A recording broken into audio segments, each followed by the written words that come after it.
¿De dónde venimos los humanos o qué relación tenemos con los primates? Son algunas de las preguntas que Charles Darwin se hizo allá por el siglo XIX. El 24 de noviembre de 1859 se publicó El origen de las especies y su teoría de la evolución supuso una revolución. ¿Por qué? Te lo vamos a explicar con animaciones en este video, pero para verlo mejor, pon tu teléfono en horizontal.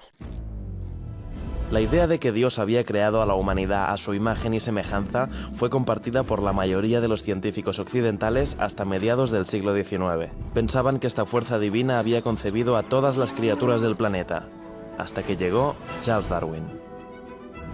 Aunque ya había voces que hablaban de la evolución de las especies, el naturalista británico fue el primero en ofrecer evidencias para explicar el mecanismo que la hace posible: la selección natural. Su teoría cambió radicalmente la biología, dando otra explicación del origen del ser humano y lo convirtió en uno de los pensadores y científicos más importantes de la historia. Pero para eso antes tuvo que embarcarse en un viaje extraordinario, hacer cientos de experimentos y escribir durante 20 años.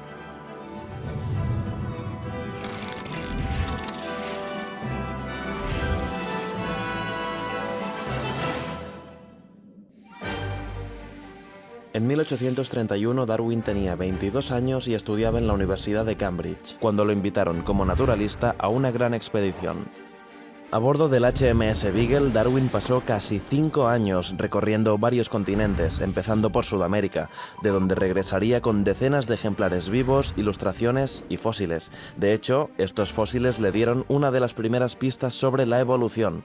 Por ejemplo, al ver los restos de un milodón, un animal gigante similar al oso perezoso, pensó que el parecido no podía ser coincidencia, tenía que haber un parentesco con la especie actual. A su paso por las Islas Galápagos, Darwin pudo observar especies como las tortugas gigantes, que vivían en entornos próximos pero tenían variaciones físicas únicas en cada isla. En las zonas húmedas donde la vegetación era abundante, las tortugas tenían el cuello corto y el caparazón en forma de domo, mientras que en las islas con un ambiente árido tenían el caparazón más plano y el cuello más largo.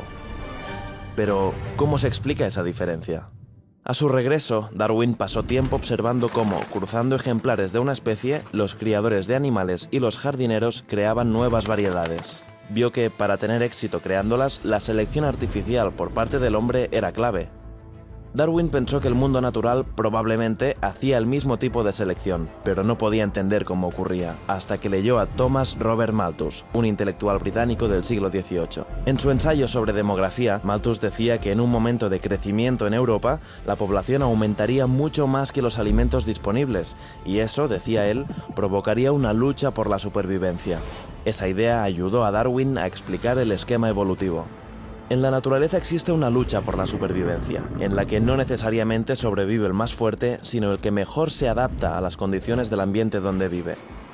Si un ser vivo tiene algún rasgo que lo ayuda a sobrevivir, va a tener más éxito a la hora de reproducirse, mientras que el que no se adapte va a morir sin dejar descendencia. Las criaturas con mayor éxito reproductivo pasan ese rasgo a su linaje y así sucesivamente, hasta que las variaciones acaban derivando en una nueva especie. Por eso las diferencias entre las tortugas que vio Darwin en las Galápagos eran producto de la evolución. En un ambiente árido, las del cuello largo podían llegar a los arbustos y alimentarse, mientras que las que habitaban en un ambiente frondoso podían comer pasto y protegerse de los depredadores gracias al cuello corto y al caparazón en forma de domo. Darwin propuso la idea de que todas las especies, incluida la humana, no nacieron de forma independiente, sino que descendieron de un ancestro común. Y según el naturalista británico, a partir de ahí la vida en el planeta empezó a diversificarse. 20 años después de su viaje en el Beagle, Darwin había escrito miles de páginas, pero no había publicado ninguna. Quería tener evidencias irrefutables, quizás porque sabía que su teoría iba a suponer un cataclismo. Pero todo cambió cuando recibió una carta de Alfred Russel Wallace, un admirador y colega naturalista que le contaba que había llegado a la misma conclusión: la evolución se producía por selección natural. Ante el pánico de que Wallace fuera reconocido como el único autor de la teoría, los dos naturalistas llegaron al acuerdo de presentar una carta conjunta explicando sus hallazgos.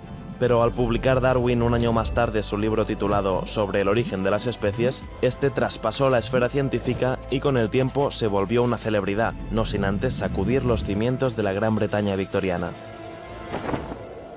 Como Copérnico en su momento, Darwin lo cambió todo al explicar que la diversidad del mundo se debía a un hecho biológico, donde Dios no intervenía. Darwin bajó al ser humano al mismo nivel evolutivo que el resto de criaturas del planeta. Avances científicos permitieron comprobar su teoría y hasta la Iglesia Católica acabó aceptando, décadas más tarde y con matices, que la evolución era compatible con la fe. Y hoy, más de 150 años después de que el mundo viera la teoría de Darwin, sabemos que la evolución es un hecho.